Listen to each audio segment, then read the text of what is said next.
అన్నదాతలకు అండగా గులాబీ దళం రెడీ అవుతోంది. రైతు ఆత్మహత్యలపై బీఆర్ఎస్ కమిటీ వేసింది. మాజీ మంత్రి నిరంజన్ రెడ్డి చైర్మన్ గా 9 మందితో బృందాన్ని ఏర్పాటు చేసింది. క్షేత్రస్థాయిలో పర్యటించనున్నారు బీఆర్ఎస్ నేతలు. తెలంగాణలో రైతుల వరుస ఆత్మహత్యలు కలకలం రేపుతున్నాయి.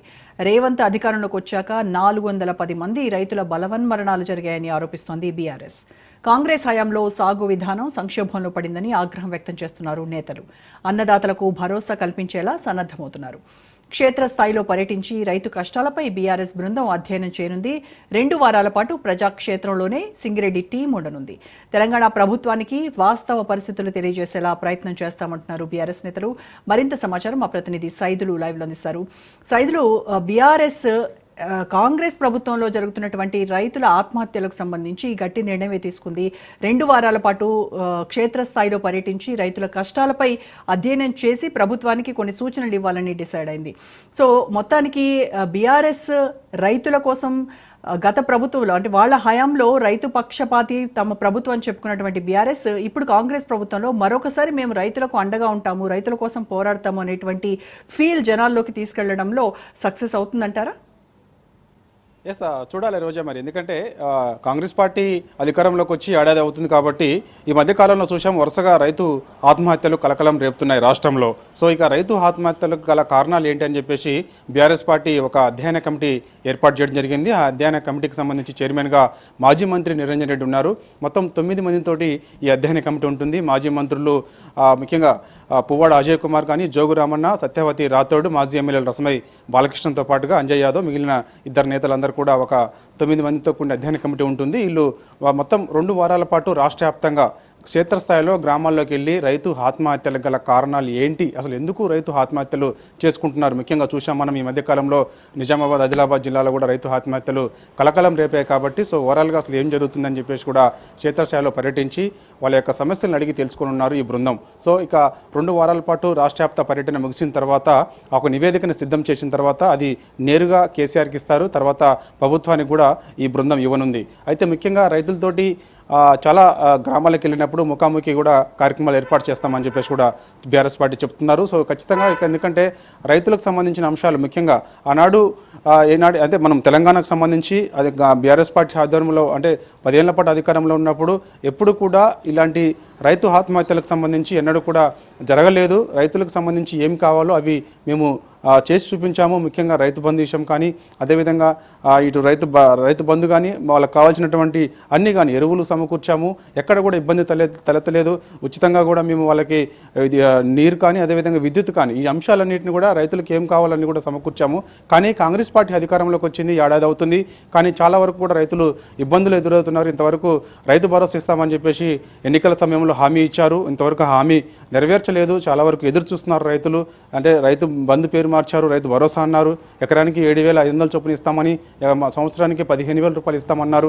కానీ ఎమ్మటే సీఎం రేవంత్ రెడ్డి మాట మార్చారు. మళ్ళీ 12,000 రూపాయలు ఇస్తున్నామని చెప్పేసి కూడా అన్నారు.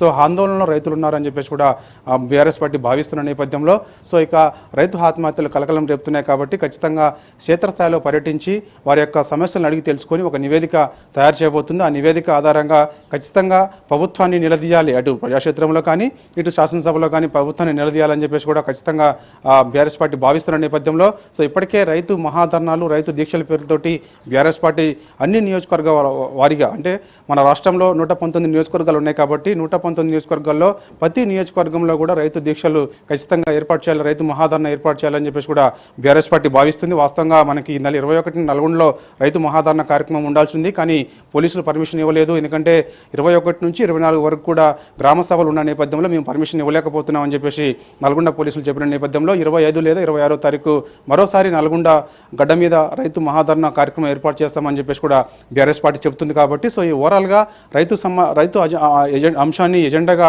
ఖచ్చితంగా తీసుకొని స్థానిక సంస్థల ఎన్నికల్లోకి వెళ్ళాలని చెప్పేసి కూడా బీఆర్ఎస్ పార్టీ భావిస్తున్న నేపథ్యంలో ఖచ్చితంగా ఈ అంశాన్ని క్షేత్రస్థాయిలో కూడా అంటే ముఖ్యంగా రైతులకు ఇచ్చినటువంటి హామీలు ఏదైతే ఉన్నాయో అవి కాంగ్రెస్ పార్టీ నెరవేర్చలేదు కాబట్టి ఖచ్చితంగా నిలదీయాలని చెప్పేసి కూడా ప్రజాక్షేత్రంలో కాంగ్రెస్ పార్టీని ఎండగట్టాలని చెప్పేసి కూడా బీఆర్ఎస్ పార్టీ భావిస్తున్న నేపథ్యంలో ఇప్పటికే చూసాం మనము గ్రామ సభలు నిర్వహిస్తున్నారు. వాస్తవంగా 21 నుంచి అంటే ఈ రోజు నుంచి 24 వరకు కూడా గ్రామ సభలు ఉన్నాయి. గ్రామ సభల్లో కూడా పెద్ద ఎత్తున అధికారులను రైతులందరూ కూడా నిలదీస్తున్నారు. ముఖ్యంగా రేషన్ కార్డుల అంశం కానీ, అదేవిధంగా ఇందిరమ్మ ఇల్లు అంశం కానీ, అన్నిటిపైన కూడా ప్రజలు తీవ్ర వ్యతిరేకత కాంగ్రెస్ పార్టీ పైన ఉంది. ఇచ్చిన హామీలు నెరవేర్చలేదు కాబట్టి సో ఈ అంశం అన్నిటిపైన కూడా ఖచ్చితంగా ఒక నివేదిక సిద్ధం చేసిన తర్వాత ఆ నివేదికను నేరుగా కేసీఆర్కి ఇవ్వాలి. కేసీఆర్కి ఇచ్చిన తర్వాత ప్రభుత్వాన్ని కూడా ఇవ్వాలని చెప్పేసి కూడా బీఆర్ఎస్ పార్టీ భావిస్తున్న నేపథ్యంలో సో ఖచ్చితంగా ఇక అధ్యయన కమిటీ ఇక దాదాపుగా 2 వారాల పాటు అంటే చూడాలి మరి ఇక రేపు లేదా ఎల్లుండి ఎప్పుడు వీళ్ళు అధ్యయన కమిటీ క్షేత్రస్థాయిలోకి రైతు సమస్యలు తెలుసుకునేందుకు ఎప్పుడు వెళ్తుందనేది కూడా మనకి ఈ రోజు సాయంత్రం లేదా రేపు కూడా పార్టీ కార్యాలయం నుంచి ఒక మనకి స్పష్టత వచ్చే అవకాశం అయితే కనిపిస్తుంది. సో ఏదేమైనా సరే ఓవరాల్గా చూసుకుంటే మాత్రం ఆదిలాబాద్ అంటే ఉమ్మడి జిల్లాల వారిగా కూడా ఈ యొక్క అధ్యయన కమిటీ పర్యటించిన తర్వాత మొత్తం రైతు సమస్యలను తెలుసుకునే అవకాశం అయితే కనిపిస్తుంది రోజా. అయితే ఈ ప్రజాక్షేత్రంలో తిరిగి రైతులతో మాట్లాడేటప్పుడు అంటే బీఆర్ఎస్ నేతలు ఎవరైతే గ్రామాన పర్యటిస్తున్నారో వీళ్ళందరూ ఆత్మహత్యలు చేసుకున్నటువంటి రైతు కుటుంబాలను పరామర్శించడం, అలాగే బీఆర్ఎస్ పార్టీ తరపున వాళ్లకు సహాయం చేయడం లాంటివి కూడా వాళ్ళ ప్రణాళికలు ఏమన్నా ఉండుండొచ్చా? ఎస్ రోజా, తప్పకుండా. ఎందుకంటే చూసాం మనము చాలా చోట్ల కూడా రైతు ఆత్మహత్యలకు సంబంధించి ఆ యొక్క స్థానికంగా ఉన్నటువంటి బీఆర్ఎస్ నేతలందరూ కూడా ఆర్థిక సాయం కూడా ప్రకటన చేస్తున్న నేపథ్యంలో ఖచ్చితంగా రైతులందరినీ కూడా బీఆర్ఎస్ పార్టీకి అండగా ఉంటుంది.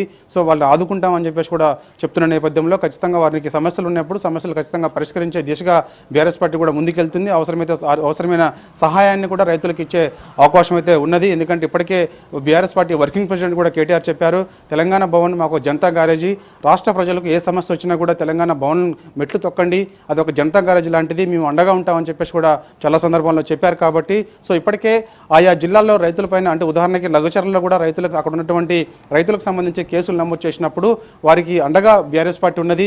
వారికి లీగల్గా కూడా మొత్తం ఖర్చులన్నీ కూడా బీఆర్ఎస్ పార్టీ భరించిన నేపథ్యంలో సో ఖచ్చితంగా కూడా ఇప్పుడు రైతు సమస్యలు కానీ రైతు ఆత్మహత్య చేసుకున్న కుటుంబాలన్నింటినీ కూడా ఆదుకునేందుకు ఆర్థిక సాయం కూడా చేసేందుకు కూడా బీఆర్ఎస్ పార్టీ ఆధ్వర్యంలో ఉన్నటువంటి అధ్యయన కమిటీ 9 మందితో కూడినటువంటి అధ్యయన కమిటీ వెళ్ళిన తర్వాత వారికి కూడా ఆర్థిక సాయం కూడా చేసే అవకాశం అయితే కనిపించిన తర్వాత మొత్తం ఓవరాల్గా ఒక నివేదిక తయారు చేసిన తర్వాత ఇటు కేసీఆర్కు ప్రభుత్వాన్ని కూడా అందజేశారని చెప్పేసి కూడా BRS party working president KTR చెప్తున్నారు. రోజా. Right, thank you.